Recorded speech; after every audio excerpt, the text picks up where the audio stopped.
Hello, bonjour. Aujourd'hui, on va parler de la princesse Anne et de Sarah Ferguson. Des journalistes et des médias, on va dire des tabloïds anglais, se sont penchés sur les relations entre les deux, entre la fille de la reine Elisabeth et la duchesse d'York, l'ex-femme du prince Andrew. Sarah Ferguson qui venait d'entrer dans la famille royale, mais qui était quand même une habituée de la famille royale puisque son père travaillait pour la reine en particulier. Donc à son entrée dans la famille royale, elle a été bien accueillie par certains, mais pas par d'autres. Par exemple, la princesse Anne qui ne l'a jamais aimée et qui a toujours eu des relations très froides et cordiales avec elle. Donc, dans la biographie La chute de la duchesse de David Lee, ce monsieur revient sur un événement qui aurait, on va dire, traumatisé Fergie. Et ça se serait passé lors d'un dîner familial où la princesse Anne aurait fait pleurer Fergie. Donc, dans le documentaire, le biographe dit en fait que Anne a toujours traité Fergie d'étrangère. Lors d'un déjeuner en famille, par exemple, c'est ce qui est arrivé. Il y a eu une dispute intense entre Andrew et Anne. Fergie est sorti en larmes. Il poursuit ensuite que Andrew a demandé à Anne de s'excuser, ce qu'elle a fait. Mais après cela, Fergie et Anne ont eu une relation très froide,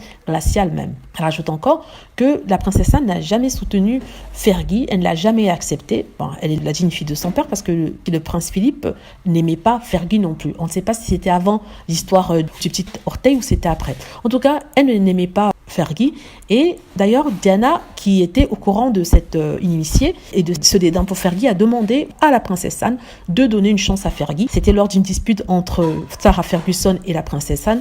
Diana se serait levée et aurait dit ceci: « Tu dois lui accorder une pause. Fergie est bien pour la famille, mais elle a du mal à s'adapter, tout comme moi avant elle. » Ben voilà, elle a défendu Fergie. Il faut dire que Diana et Fergie avaient un très très bon rapport, bien avant le divorce de Diana de Charles, et elles s'entendaient très bien, elles étaient de très bonnes belles-sœurs. De toute façon, elles se côtoyaient dans ce milieu-là, que ce soit la famille royale et les belles-filles se côtoyaient. Soit la famille des belles-filles travaillait pour la famille royale, ou alors ils étaient de très très bons amis. Donc ce n'était pas totalement des étrangères, comme l'aurait peut-être pu être Meghan Markle. Sarah Ferguson était une étrangère parce qu'elle n'était pas de sang royal, mais la famille de Sarah Ferguson était des aristocrates, et le père de Sarah Ferguson travaillait pour la reine. Je ne sais pas si c'était dans les écuries, mais on savait de quelle famille elle venait. Donc ce n'était pas une étrangère, mais pour la princesse Anne, un peu snob on va dire, elle était une étrangère vu qu'elle n'avait pas de sang royal, elle ne faisait pas partie des cousins et des cousines.